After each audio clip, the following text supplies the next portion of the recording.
Right here. And Claire, you are on the podcast. Yep, we are recording. You're up.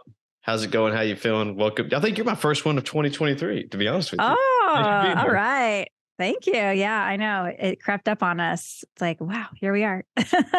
So, just so the audience kind of gets a better idea of who you are, you seem to have or have had your hand in a lot of different areas in life, as far as like politics, acting.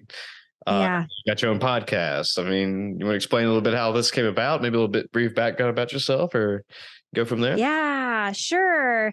Yeah, I have been a little all over the place. Which I think is okay. It's funny. I'm actually reading this book right now. I think it's called Grit by Angela Duckworth. And it's all about committing to one thing and like really honing your craft. So I think that's my resolution for 2023 is to commit to something and not just change gears all of a sudden. But when I went to college, I was a communications major and emphasized in theater and film. Still, love theater and the arts and storytelling. And then I did some real estate. I ran for political office. And I think at the end of the day, I've been trying to find out how I can like most impact my community. Is that through film? Is that through politics? Is that through community volunteer work?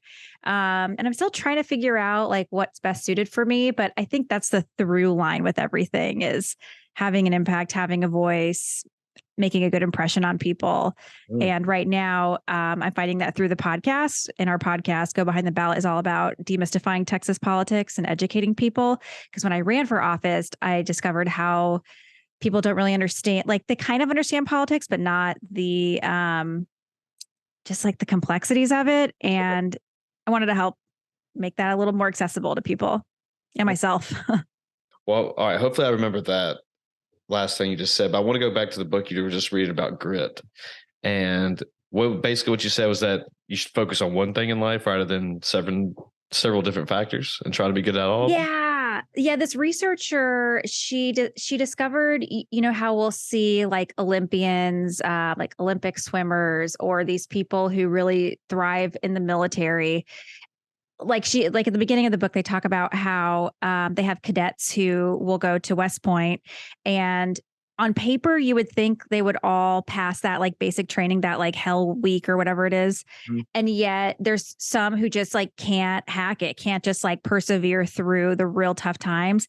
And she's trying to figure out what is that thing that makes people give up and decide I can't stick to it. And it's a hard thing to figure out, but some people are a little grittier than others. And a lot of it is this mentality of like, I'm going to pick myself back up. I'm not going to let like one setback get me off my course. And by studying like athletes and people who are like doing it over and over again, you see the end product and you're like, wow, it looks so effortless, but you don't see that small incremental effort they put into it. So yeah, I've been thinking about that a lot lately. I think so often we'll see people on stage or we'll see people at like the pinnacle and you assume like, oh, it must come so easy to them, or at least I'll tell myself that. And then it's like, you don't see like all the grinding that they do to get where they are. And I'm sure some people, it's like nepotism and doors are open, but I think generally like there's a lot that you have to do to be at the top of your career, whatever it is. Yeah. It's like the iceberg theory, just what you just said, you don't see what they're actually doing behind closed doors to actually be at the certain level of their game. But in talking about what you said, like people giving up or either pushing through with commitment, sheer will, and focus, or whatever, do you think a lot of that's nature versus nurture, just depending on how your genetic makeup is, and just or just how you grow up in life and the life experiences you come about? Where you found out you like the arts and politics and good along with that. Yeah, it's probably earlier today, Hidden Brain, where they were talking about like really discovering what you are truly passionate about and like put on this earth to do. But we have all these competing forces telling us, to be successful means this, it looks like this. Sure. So instead of actually tuning into what you are good at, you're also thinking, but I have to make money, but I have to be recognized and get accolades. So there's also that component of it on top of what you want to love. And then what you love something, but it's like a marriage, like, right? Like it's work. Like at the end of the day, it's not always going to be great. Even if you're like, I love playing the piano, there's going to be days you're like, I don't want to do this, but it's that consistency that really is what makes those people like go to the next level and become like true experts in their field. So I don't know. I'm sure it's a variety of things. I know I came from a family that was like, suck it up. You need to go to school every day, even if you're a little sick. Stick to your commitments, honor your commitments. That's a big thing for me. So I think there is part of that. But then when you're a grown up, you're going to do you, I think. Exactly. No, that was one of my things that I had an uncle tell me during college, no matter how much you party, however much you go out or skip classes or whatever, if you just keep showing up, that's like 90% of success. And a lot of that just stuck with me. Like, so no matter what, like I always made myself, I did miss a few classes here and there, but I always ultimately try to make myself go to class. And I found out that it worked for me, just even though if I felt terrible, felt hungover or whatever, that I'd be there and I would get something out of it. And then I kind of took that philosophy, I guess, or theory, or whatever you want to call it, that after college and just use it like no matter what, show up to work, go show up for my workouts, show up for doing this, no matter what, like firm believer of what you're putting into something is what you're going to get out of it. And it might, like you said, it might suck some days and you might not see those results, but it seems like over time and little by little, I guess these compound gains, I guess you want to say that it starts to, you see a little success or see a little more excitement or see that, hey, the hard work is finally paying off and that it's not just going to waste. And that keeps you coming back a little bit more each day. Mm-hmm. Yeah. Even earlier today, I met up with Nicole Abshire. She's a co-host of the podcast that we have together. And before we met up, I made this document, this document where I was just making note of like the accomplishments we have done in 2022, like how many podcast episodes we released, how many people we interviewed, all these things. Cause I think sometimes in the moment you can be like, I haven't done anything. Like I'm just wasting away, especially when you're doing your own thing. Yes. And I was like, no, we've done a lot. So let's like put it down. And those days where I'm having that feeling, I can look it up and be like, you're on the right path. Like there is a track record here. So don't feel bad. Yeah. It's had me thinking a lot, especially obviously this is January 3rd, that just for these last couple of days, like, okay, what did I do last year?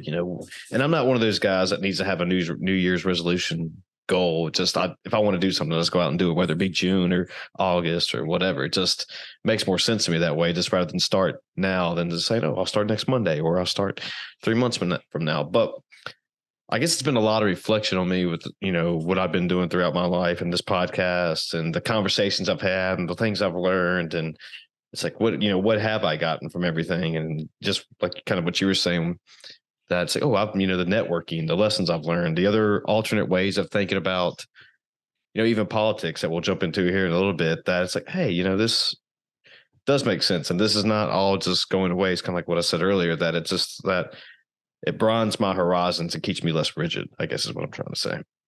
Mm-hmm. Yeah. It's good. And it's so to cool. Reflect. Yeah, and it's so cool. I mean, even though I'm never really been one of these guys that likes to sit down and reflect and think about, try to, I guess, overthink things, but in a sense, it helps and kind of brings things back to a balance for me in my head. So I don't know. I guess what I'm just trying to say is I think some people should probably try to sit down more often and think about all the good things and positive things rather than, because it's so easy to think about the negative seems to be always one of the first things that comes to mind first, whatever reason. Yeah. That's human psychology or what, but yeah, totally. Yeah. I think we can be really self-critical. So I also started a document where I was like, Nicole, we're going to put all our achievements. Like there was a list that we came out on recently on Twitter. It was like the top 10 educational podcasts you have to listen to. And we were on there and with some other podcasts that are really great. I'm sure they have like so many more listens than we do. And I was like, I don't know how this happened, but we're going to put this in our little folder and look back on it and say, look what we did. So yeah. Are you an avid podcast listener? Is that why you kind of got Oh yeah. Yeah. All the time. Yeah. Like I'm the same way. It's like my regular 9 to 5, I guess what I should say is I got tired of listening to music all the time, right? And it was just I stumbled on a podcast, and it was starting. This was probably 5 or 6 years ago, and then I started to learn new ways of, I guess, living your life, and other ways of thinking about specific topics. And it was just like it was kind of mind blowing to me, right? And then I just drank too much Kool Aid, and I got sucked in. Like that's my thing now. Like Mm-hmm. driving by myself, or just at work when I'm doing my stuff on my computer, just putting on a podcast and just vibe out and listen, and learn new things. Yeah. Yeah, I find that I just learn a lot more easily through podcasts listening. So it felt like a right fit to have a podcast and be like, this is what I like to hear. So maybe this is what other people like to hear in our like little niche.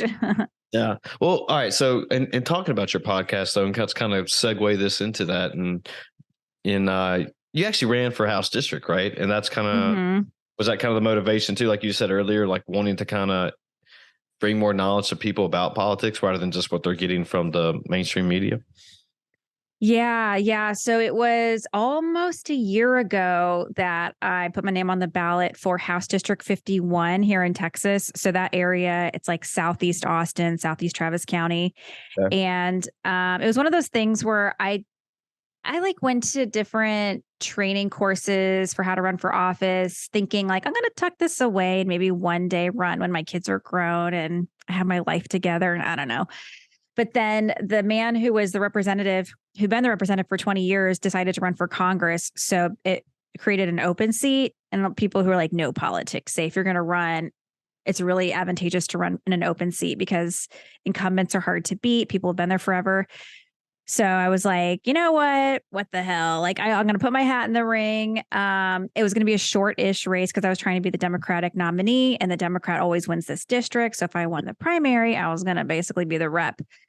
But in the end, it was me and 6 other people. I think we were the biggest primary race in Texas. And I knew it was like a long shot, but I more thought I was going to regret not running. So I was like, I gotta try this now. And who knows what other doors will be open in the end. Maybe I'll win. So ran.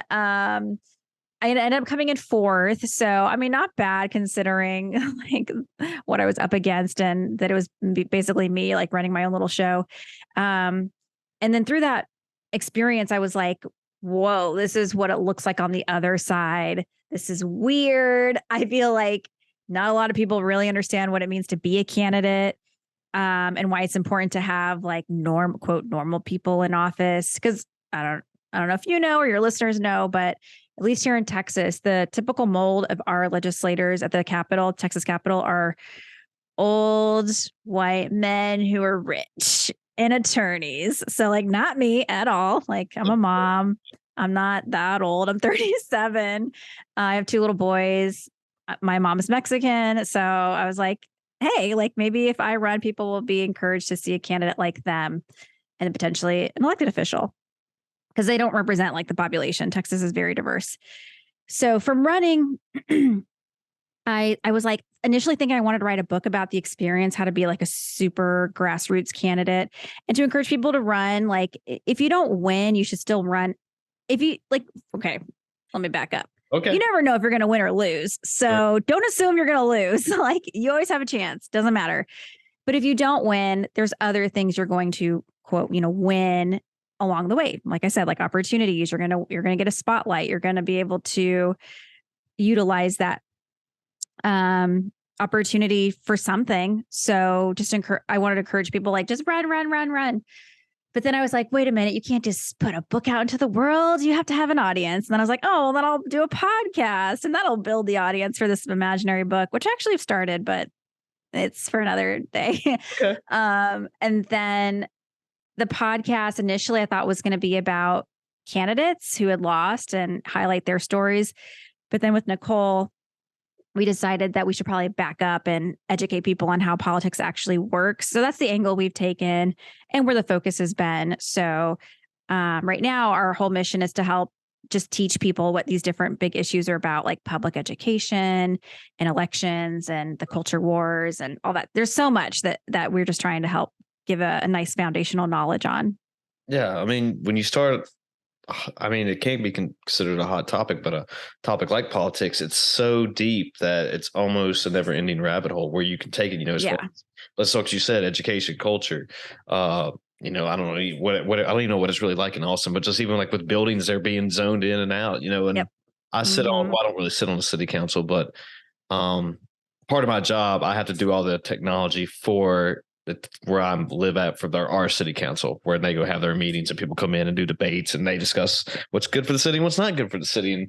And that's been, besides this, as far as my experience with politics, is getting it from podcasts or mainstream media, just that, ooh, okay, so this is kind of me sitting on the outside looking in, but right here, where this city council is thinking and why they're thinking what they're thinking based on the information they're given. But behind closed doors, I don't get to hear any of, what they actually are thinking, I guess is a way to put that, Mm-hmm. and what they actually might be saying to the other council members when there's not, too many years around. And it's good because a lot of it's just like me putting a bunch of things together, but where you're sharing stuff and like, hey, what's like building a house? We got to put a steady foundation here. And hopefully, Mm-hmm. depending on what type of politics you believe in, and if you believe in a lot of political corruption, that this is essentially how it's supposed to work, rather than Mm-hmm. just you scratch my back, I scratch your back. Hey, who's got more money in their pocket than the others? And then what's like you said, with a bunch of older white men who are still kind of running Austin or something along with that. And then, Texas. Yeah. okay, yeah, Texas. I mean, and then that can even go to the federal level where, I mean, I guess this might be more tinfoil hat speaking, just with the deep state kind of thing where people get these specific positions. I'm not really sure what they are, so I'm not going to quote anything, but they stay in these positions because they don't have to run again for anything, and they just stay and stay and stay, and they don't never really change anything just because of they might have the mentality, if it's not broke, don't fix it. Or, I mean, I'm all into politics for what my best interest is rather than just the good of the people, so to speak. I hope that kind of makes sense what I was trying to say. Yeah. Yeah. No, yeah. It makes sense. I think, yeah, it makes sense. What Nicole and I are really interested in is we talk about this a lot on the show, like this idea of invisible machinery. Like, what is this invisible machinery that's really running everything? And a lot of it is entrenched power. It's politicians who've been there forever. And it's like, why have they been there forever? Oh, because it's really hard to challenge a candidate who has name ID and who isn't deciding that they're going to stop being an elected official. It's so easy to just stay in that place, even if you're terrible.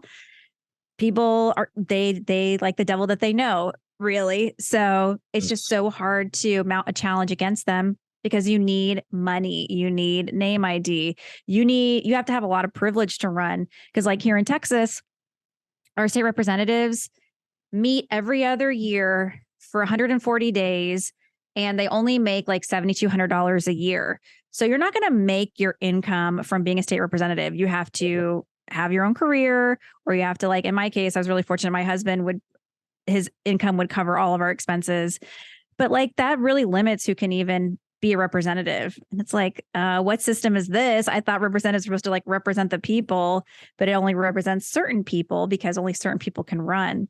And it's like that for a lot of positions. Like school board trustees make no money. They're basically elected volunteers here in Texas. City council in Austin, it's like a decent salary. I think it's like $80,000, but Austin's expensive. So even that can only go so far. But yeah, I mean, so many of these jobs, they, it's like such a hurdle.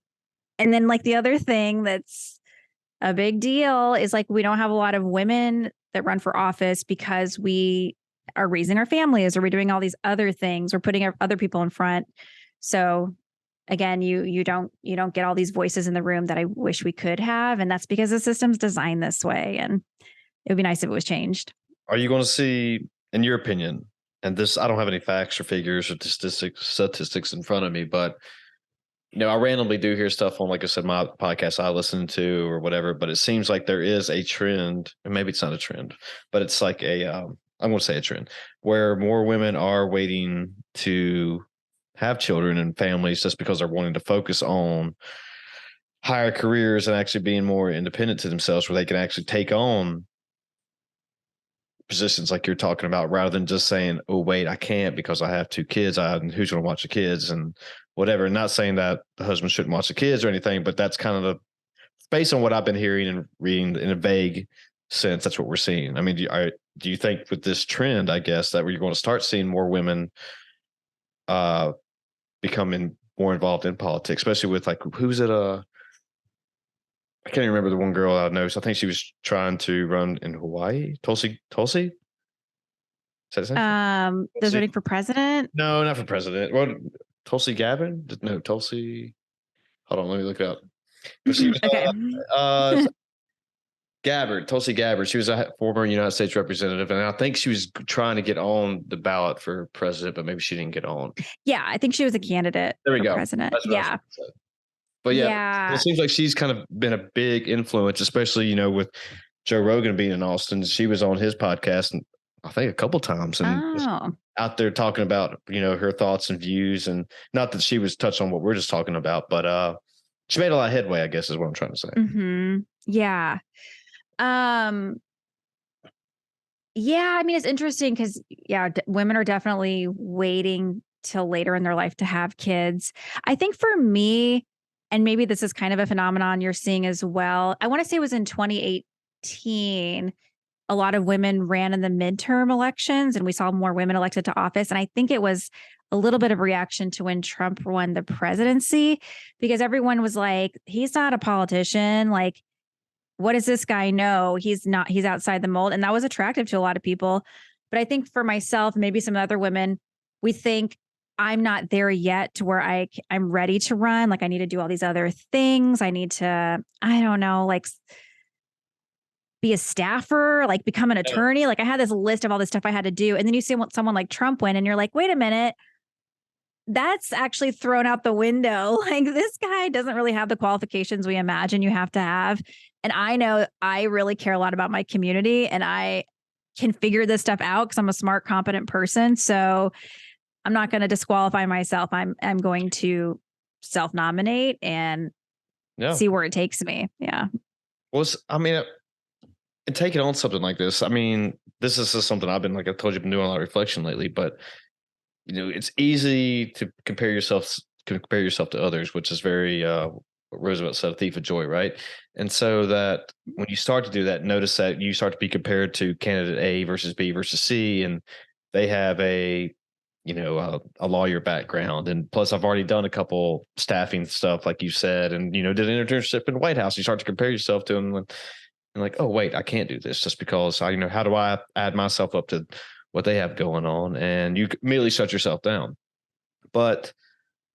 And that goes with just not even politics, but almost everything in life, just going for a job. I mean, going for, a role in some kind of play or whatever, but that it seems like that a lot of us are just, I don't want to say we're making it up and we're just kind of faking it till we're making it, because I don't really like that term, but we're just kind of going through this and just trying things out and basically just I'm not saying we're all throwing shit on the wall and seeing what sticks or what happens, but I mean, we're taking chances and you have to learn to take these chances. And it's like you said, yeah, it could have been really bad, or, where you won, or you finished last, but you didn't, you finished fourth, and that's great. And that it's very inspiring. And that this, even though not having a certain background, but knowing even if you're going in with the right intentions, I guess, and the right intentions, that you can learn stuff along the way, and there's a great quote that says, like, once you see things the way broadly you see it in all things, it's something like that. So it's like, once you see it a certain way, that you can take this experience and take it over to, becoming a teacher without experience, so to speak. Right. But you just kind of figure it out along the way if you're willing to do the work and learn new things and just stay true to your morals and values. And it seems like that's what I'm kind of hearing from you. And it seems pretty badass, to be honest with you. Thank you. Yeah. Well, I think a lot of people say like, oh, like, that's cool. You did that. I could never do that. I'm just like, why not? Like you could do anything if you are just a little courageous and, have the determination and the tenacity to do it. Like after my second son was born, he turned 2 recently. I started to play tennis. I had no idea how to play tennis. I grabbed a racket and was bouncing the ball and it was going all over the place. But I don't know, I could have been like, I can't learn this. I'm too old or whatever. Sure. But now it's great and I love it. And I'm realizing, there's so many comparables of tennis to other things, like the competitiveness and the strategy and the showing up, just showing up and getting a little better and a little better. And I wish more people would do that. I wish more people would just like take risks and just jump and trust you're like the analogy I kept thinking about when I was just deciding if I was going to run, like, am I really going to do this? This sounds crazy. Was like, I felt like I was jumping into a pool and I was like, God, I hope there's water there. Otherwise, this is really going to hurt. Well, there was, and I was fine. And I think I'm even stronger. So yeah, I think it's good to do it. Just go for it. Exactly. Yeah, I mean, as long as you can, it's like always a learning experience. Just because of the outcome doesn't do it the way you want it to be, that doesn't mean you have to quit and fail. I mean, just okay, cool. This didn't work. Let's try something different, or whatever. Let's keep moving with your goals. I mean, just don't let stuff just shut you down. But one question I wanted to ask you though was like when you started running and you went through the whole, I guess, campaign process. I mean, were your thoughts thinking that most people go into politics with good intentions, but kind of what we were talking about a little bit earlier in the podcast, that somewhere along the way they easily get into looking just for themselves, very narcissistic rather than just, hey, I'm here for just trying to change public education for the better, or public safety, or more money for libraries and inner city schools and stuff like that? I don't know. It's hard. Oh man, it's hard to like get into their heads.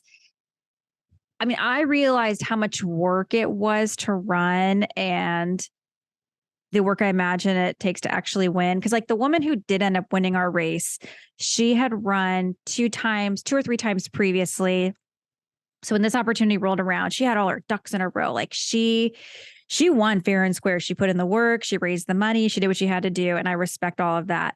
So I don't know if it's a situation where you do that heavy lift, you get into office. And I think some people maybe think, I'm here. I am not going anywhere. I like busted my butt, but it's like, you're there to make good choices for your community. And if that means you're going to lose your position because you make an unquote unpopular vote, so be it. That's how I feel, but I'm not in their shoes. So maybe it's easy for me to say on this side of things, but that's what I think. I think I can't imagine, like people will be like, oh, do you have bigger aspirations to be a this or that? I'm like, my aspiration was to win that race and then see what happens next. Like, I don't know. Like I never gamed it out that way. Like, and then I'm going to be this and then I'm going to be that. It's like, but for what? Like, that's all meaningless if you're not actually serving the people who you're representing. And to me, like that's what you got to be doing. And if it works so that you're reelected, awesome. And if it doesn't, you know that you did what was right. Yeah. I generally think that in our world, especially in our modern world today, that most people still want to be, and I could be just very green for even saying this or thinking about this, but most people generally want to be kind and help each other out and help each other succeed in this world. And that, yeah, there's always a few what outliers to that statement, but that because without that, we wouldn't be able to live in a basically our society or culture today. It would be just basically a lawless society where just people were just doing what they wanted to, wrecking into cars, not be, acting like idiots, going to get groceries. And which I know in some areas, like San Francisco, what they're stealing so much stuff out of stores and I forgot how that is really working right now. But for the most part, that's not going on all over the world. It's just these random occurrences that you're hearing. And that, I guess that's why I asked that. And I think most people generally was like, oh yes, I can make a difference. I want to do something better. I want to help, somewhere along the way, a mentor, or they found somebody that helped them to get to where they are at in life, and they're like, hey, maybe I can do something to extend their, put forward the favor, whatever it's called. And that, yeah, somewhere down the road, just, shit changes. And, cause, you get faced with one of the decisions in life, would you rather have $10,000 today or $1,000,000 in, a few years if you do this the way we wanted to do it? Like I said, scratch your back, scratch my back. And then it goes down this evil, dark road and part of the dark arts that you never thought that was going to happen, or never thought you'd even be faced within, these lifetimes, these certain decisions and these dark things that you just kind of never really know about them, but you never really get to experience them full blown, and that's one thing that I've seen, and not with, I have any political experience, but it's just things that I have seen that's been in certain positions I've been in. It's like, wow, that stuff kind of really happens. And I never would have thought about that. And it makes me think, like, what would I do? Does your conscience ever, overcome with you, or do you actually just fight it and just stay true to yourself? Stick to your guns. So Mhm. yeah, and it's just Yeah. stuff. It's tough out there, and but again, generally, I just think most people are doing things to be good and to do better in this world. Or I hope so. Yeah. I think so too. I think most people have a I think we all have like a real strong sense of what's fair and fairness and wanting to help one another. I think when people do bad things, it's because of like out of desperation, like or boredom. Like if we Yeah. had, I think if more people's needs were met, you would see like less crime. But that requires policy change and a shift away from kind of like this consumeristic world that we're in. And I don't know how you change that. It's Well, tough. I have ideas on how you change that, but man, that would be hard to do. Um, Meanwhile, yeah, we just have to be a little bit more gracious, I think, and kind with one another when we have that opportunity. What do you think? As far as I don't really. I'm in Virginia, so I don't really. I've never been to Texas, so I don't know a lot about Austin or Texas in general, just based on what I hear whenever I'm listening to podcasts, like I kind of said earlier. But I mean, what were you running on? Were you running on like, hey, let's support, or this might be stupid questions too, like, hey, let's get better. Is it like the normal stuff, better education, better, I think wasn't there a big homeless problem in Austin there for a while, and they started to clean that up by giving them hotels and or old. Yeah. I mean, Yeah. what was your basis? I mean, what was your thing? I mean, Yeah, the big thing I was running on was public education. A lot of the work I've done leading up to running was around volunteering in my local school district and being like hyper involved, helping with the librarian, helping raise money for the school district, helping with this program called Food and Tummies, where we gave food to kids at 2 schools over the weekend because they had really high free or reduced lunch enrollment. So the idea was like these kids probably don't have as much access to food over the weekend. Let's provide it for them. And being in the schools, I saw how much the teachers did, how they just were always so involved and went above and beyond, and just like they're the best people in the world, that they're so committed to their careers.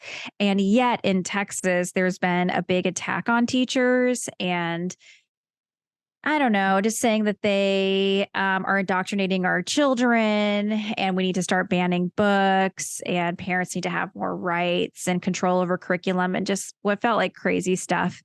And that was really frustrating to me because I had that firsthand experience, and I was like, what are you talking about? Like, have you actually set foot in a school? Do you know what you're speaking about here? So I wanted to be the person that was standing up for teachers and saying, not only are they doing amazing, we need to support them more. They need to be paid more. We need to stop undermining their authority and as adults being disrespectful to them, because then our kids will see that and they'll be disrespectful and kind. And we're going to not have a really great education system, free public education system. We're also seeing a lot of moves in Texas to have more charter schools, create vouchers, like this slow slide into privatization. And I'm just like, that is the worst direction we could, like, I don't want to go that direction. I don't want to see that happen. If I can stop it, I'm going to try to stop it. is that because people are fed up with the public education system and based on what I guess how their kids or students are performing based on scores and tests? And I guess where I'm getting that from is like Dr. Phil. I heard him on a podcast talking about how most educational systems, and I don't know which ones and for sure he was talking about, but uh, basically, this in general, he was just saying that everything's become mediocre and that they're lowering down the grade scales. That so if people or students can get a C, they were getting like I think it was like an 80 on stuff, and they still get a C, or it was something like that. It was this, the school, like the grading scale I went to was like 94 to 100 was an A, and like now that would be like an A plus, I guess, basically what he was saying, and I guess, I've had other guests on here, and one, his name's Connor. He was from Utah, and he was actually talking about and making a theory for having more people homeschool their children rather than throw them into public education, just because of the better learning experiences and usually the better ways of or setting them up for success compared to public education. Oh, where'd you go? Did you quit? You froze. Oh, you're back. Okay, sorry. I lost you again for a second. It's all good. My internet's been acting weird these past couple of weeks. I don't know if they're working on lines or whatever, but you're back. That's all that matters. Yeah. Yeah. Okay. So there's a lot there. In Texas, we have a school accountability system called the A through F rating scale, which I think a lot of states do. So schools get a specific rating. And a lot of that's based on this thing called the STAR test, where they test kids on like reading and math, and the school gets a rating. They get like a C or a D or an A or whatever.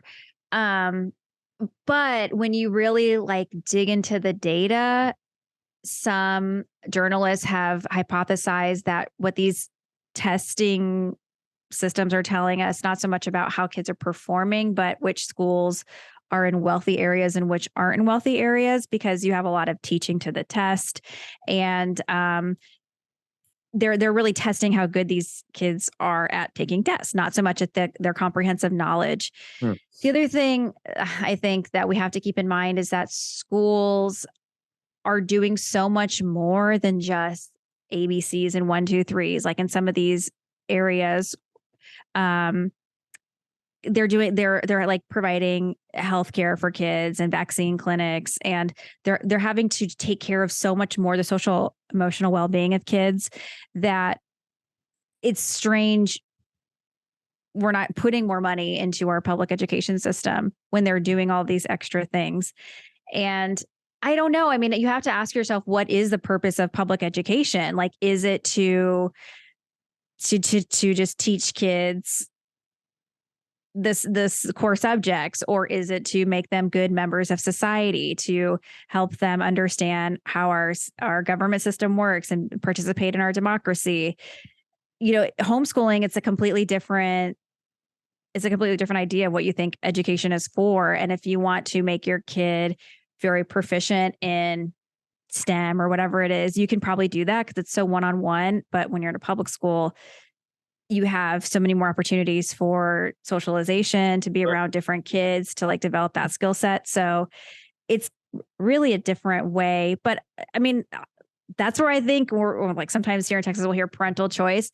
If that's what you want to do with your family, you have that right, But to say that a public school should do it a particular way because that's how you want it isn't as fair. It should be more about the collective. Like, what should we be doing here for the betterment of our collective body of Texas students? Yeah.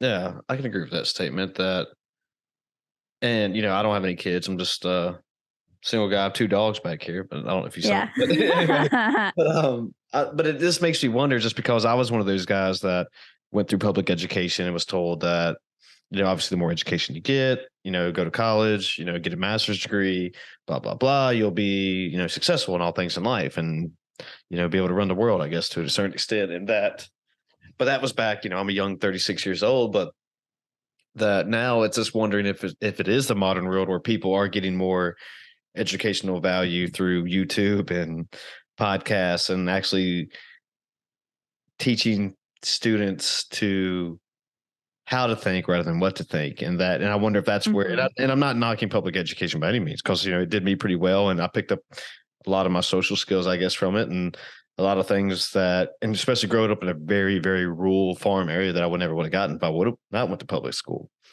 But I just remember just saying that, in certain areas we were taught this, and this is the way it was, and this because this is the way the book was wrote, and you just go with it like this. And it's like, oh, okay, cool. But there was also never any opportunities that I can think of out loud that were just where we could challenge the status quo, to speak, and just, ask, wait, is that really how it was supposed to be? Talking about Virginia history, is that really what happened? Or, what if we, said, like, where people get so upset about learning that, how Virginia was discovered and stuff in my experience. But again, I guess it's really ultimately just up to the parents, right? I mean, and what you want. Sort of. Yeah. I mean, the parents will decide yes and no. Like, if some parents don't have the means to like homeschool their kids, so they're going to go to public school. Yeah. but when it comes to like what kids learn, even that's interesting because like here in Texas, we have the State Board of Education and they decide the curriculum and like what's going to be included in the history books or the science books or whatever. And that's something like elected people are deciding, and they do sometimes lean on education experts to give them guidance. But it's like, why do we have elected people deciding what our kids are going to learn or not learn? That's Mhm. really weird, but that's how it is. And the Texas TEA, the Texas Education Agency, I think that's what it stands for. The head of that is appointed by the governor. So again, like we have someone put in place that doesn't necessarily have to have an education background, but they're running the education Mhm. agency. So it's very weird when you start to like peel it back and you're like, oh, we're learning this history because these people are in power. Sure. Yeah, and I don't want to make it just that I'm only talking about elementary or high school education here, but I used to work in higher education, but there was always I don't know, I guess it'd be a social narrative or just a narrative in general about how going to college. Most colleges in these past Trump years, if that's what you want to say, past decade, that they're more leaning left compared to previous years for that. And I'm not here to say they are or they're not, but it was just a social narrative based on what was being taught in certain classes. And that if you were to, have your opportunity to write a paper a certain way, ask a question a certain way, that it was almost shot down initially just because the professor who might be leaning one way or the other would initially say that, oh, well, this is the way it is. And this is because I have to say this because of the higher administrations. Right. And that, so yeah, I guess that was my point, is that I only don't want to say that, and not to bring in politics and education, but people are only learning certain specific things, probably based on maybe where higher education is getting their funding from, who's running the colleges, who is really into politics, got the right last name and all that good stuff. And so, Hmm. but yeah, but I mean, with my experience, I Yeah. never really thought that, like I finished my master's in 2012, 2013, I think it was. And I never really thought that people were just leaning one way or to the other. So I don't know if that's just where certain small situations happen. And then all of a sudden it's one of those things where that lets us, to say that, if I drop this pin or whatever, I dropped it 10 times, but it's only been 10 times when I've dropped it probably a million times over my whole life. Right. And just that these just little occurrences just seem to be more nuanced, I guess, than compared to others. I hope I said that word correctly. So anyway. It's okay. Yeah. I do that all the time. Yeah. Like I always hear these words, especially like with nuance, and I don't want to take away what I just said, but it's like I try to use them in my sentences and stuff. And that for whatever reason, I hear nuance almost every other sentence, it feels like. And just like I'm trying to put it into my vocabulary and use it the right way. So anyway. Yeah. Yes. Do it. Use the word. Yeah, Fun trying words. to I keep that know. growth mindset, keep things going, but I don't know. Hmm. We'll see. But yeah, I mean, but ultimately I don't know where really I was going with that thought, but I guess it's just all of a matter of just going to school in Virginia compared to Texas. You might get a completely different education, even if you are at one of the major Yeah. colleges in each state. Whether it be left, right, working in private higher education compared to public higher education, or even just elementary education. So I don't know. Anyway, sorry, didn't mean to ramble on right there. Yeah. No, it's okay. Yeah. My dad was in the military. So I went to school in Georgia, in Illinois, and then in a few different cities in Texas. And as a kid, I was always really frustrated because the curriculum is so different from different states to different ISDs. And I always felt like I was behind and I had gaps in my education because they don't follow the same path. And I was always like, why isn't education nationalized? Like, why don't we just have some like a streamlined thing that we all have to learn? And even back then, I remember just feeling that because of the holes I felt like I had in my education. And I don't know. I don't know why we do it the way we do. I wonder if a lot of, because I'm one of those people that when I got to college just felt like, I'm not saying that public education let me down as far as educational receiving knowledge sense, but I was also, I was bored with school. I was one of those kids who just didn't want to learn and just and I think that's my experience, and that's not with everybody, because there's people who are valedictorians and want to learn everything that's taught, and whatever, that's their mind's a sponge, they want to learn everything that's being taught to them, and no matter what the subject is. But for me, it was almost, and I'm not, hey, I don't know if it's too hyperactive or just, just stuff I didn't want to learn, but I found myself wanting to learn more now that I'm out of school and just focus on things that I really enjoy. And then I take that and try to transfer it over into other areas of my life, as far as, like right now I'm reading a book on money and finance, in which, back in high school, I hated to read, even in college, I hated to read. It was just not until I decided to, with my own self, I wanted to have a better mind and a better, I guess, better improvement, just because I've always been this guy that just worked and did CrossFit. And then I just started a podcast, and I wanted to be more than that, I guess, rather than just you and I having a conversation, rather it just be like, oh, hey, how was a workout? Oh, cool. What supplements you take? Sick, bro. Nice. But rather I could have something cool to say rather than just stuff like that, and just think of my own opinions and wonder why, the education system was built, while Virginia teaches it differently compared to Georgia and different compared to Illinois and different to California. And it was just cool to experience like what were behind the people who decided to design the things they designed and what purpose. And then that way you can ask questions, and then you get a better read of it, and you understand, and it's cool. That's where, Yeah. yeah, that's all I know. And I don't know. Yeah. Yeah. I mean, I feel like I'm still learning a lot about the education system because it's very complicated. And then, like you're saying, very different state to state and ISD to ISD. But I feel like the things I have been learning is that education costs a lot of money, and yet it still does not have as much money. It still needs a lot more money. And if we put in more money, and I think we trusted the educators, it would be such a better experience for kids and parents and like societally, like for all of us collectively, if we just like backed off and let them do their thing. But instead, you have people meddling in there, and they're like, well, how do we know that we're getting our money's worth? Oh, we have to have this testing system that's going to tell us if they get an A or an F. And it's like, if all the kids are learning how to read and write at this grade level, can't that just be what it is? And we Yeah. don't invest millions of dollars into this test that's just making these test makers rich.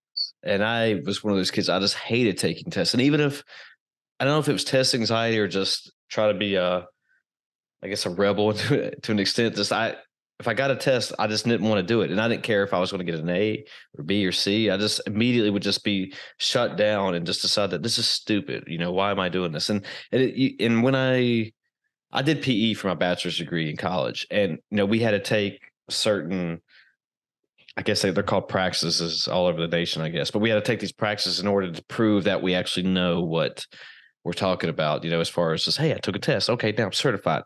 Now look, I know exactly what I'm talking about. But it always occurred to me like, hey, I'm paying $40, $50, $60,000 to go to this public school here. And that when I graduate, I'm supposed to know how to teach PE to kids through K through 12. But now you're telling me I have to take $300 or pay another $300 just to say that, hey, I passed this test, and now I can be a teacher through the board of, State Board of Virginia or whatever it is, Educational Department of Virginia. And it used to piss me off so much because, I failed a couple of them. So then you had to repay to take them again. And it was like, broke college kids, like, what the hell? And it was just stuff like that. I think just like, I don't get why it has to be like, who came up with, and I'm not completely knocking certifications, because I think, or these certs or these tests, because there is some good to them to show that, hey, I really wanted to go do something big with my life, learn more, and actually prove to you that, hey, I can do this and I got something to show for it now. But like to your thing, they're like, hey, I can prove to you I know how to teach. I mean, that's why I did student teaching, and no one was, you were observing me right there. So I don't get it. Why do I have to do this test now? So just make somebody extra money for the state? I don't know. Yeah, I don't know. Yeah, we had a podcast episode where we were talking about accountability and assessment, and we were just trying to figure out like, why do we have this accountability system? And it was just interesting in that conversation because the woman who was our guest, Laura Subran was just talking about how like the testing system, like that we have, it's so much about being a good test taker. And she used this like fancy word about like the people who are specific, like that their career is to create tests. And like, that feels so tricky. Like, what is this about? Is this like how good you are at playing this game, or is it about knowing, like truly assessing if someone learned what they were supposed to learn? So that was, Yeah. it's frustrating. Yeah. And I know we're getting kind of short on time here, but I had a professor in college and he would actually say, give us like whatever topic it was and just say, hey, write what you know about this and turn it into me. And like, that was one of the best things. And again, I guess it's case by case scenario, but for me, I mean, that was one of the best things for my mind where I could just write out everything I knew and, discuss it, and like, oh, wait, let me say it this way. And it was kind of, writing and critical thinking at the same time, rather than just me reading a question and then they give you, 5 different multiple choice answers and they word it a certain stinking way, or it's just like, are y'all just trying to mess with us right now? And this is, I get what they're doing just because I guess, like you said, they're paid to be test makers, but it's just like, man, like you take a simple question and you make somebody just recount themselves like 45 different times. But yeah, but knowing that taking a test like that and just telling a person, hey, this is what I know, and this is how I figured it out, and this is what works in my brain, and that I can say it like this compared to just answering, 70 different stupid multiple choice questions. And I hope I actually color them in all the same right color. And, and I don't know. It was, and I do know, but it was just one of those things that this stuff like that occurred to me. It's just like, is this the best way? What is the best way? And I'm not there yet in my life, and I don't, this is probably one of the first times I've actually talked about this stuff on this podcast, but it's just, eye-opening to me. And I hope it's eye-opening to others, and think that, you don't always have to do what you're always told to do. There's other alternate ways of looking at things, and don't be afraid to ask questions. I guess that's what I'm trying to say. Yeah. Well, it also feels like it's a system setting up for like, there's winners and there's losers. There's good students and there's bad students. And it's like, don't we want all of our students to know how to read and to write and to speak? Like, would it be so bad if all the schools in Texas got an A?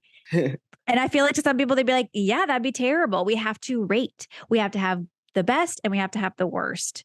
Because if you're the best, you are going to have a better life than the worst or whatever. It's like, come on. Yeah. I mean, ultimately, maybe this is the best way that it can be done. And I don't know if this is the public education is the best way it can be done, but it never hurts us to kind of relook at things and, just take a step back and just say, hey, let's talk about it for a minute, and just say, just because it's been done the same way for the last 200 years doesn't mean that it has to keep going this way. It's one of those pet peeves that, in not job interviews, but when you ask your boss or something, this is generally speaking again, of course, that, hey, why do we do it this way? And they say, oh, it's because it's always been done that way. It's like, well, that doesn't mean it's right. It doesn't, there's other ways, it's a new age. It's 2023, there's new technology. We can do things. We make people's jobs easier. But anyway, that's neither here nor there. So, well, Claire, again, like I said, I want to be respectful of your time. Thank you for being here. Thanks for talking with me. If people want to find you, if they want to find your podcast or anything you want to plug or promote, feel free to do that. Sure. Yeah, they can. The podcast is called Go Behind the Ballot, and that's on all the podcast channels and on our website, gobehindtheballot.com. Same for social media at Go Behind the Ballot. And yeah, I would say check it out. Even if you're not in Texas, we still try to just provide helpful information and maybe give you some questions to ask your legislators or to think on, like, how is it in my state? I should find that out. So, yeah, we have listeners from all over. So don't feel like if you're not a Texan, it's not for you.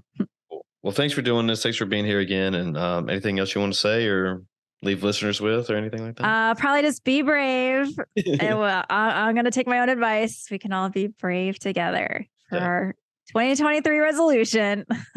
Okay, I love it. Cool. Well, thanks again. And that's it. We're good.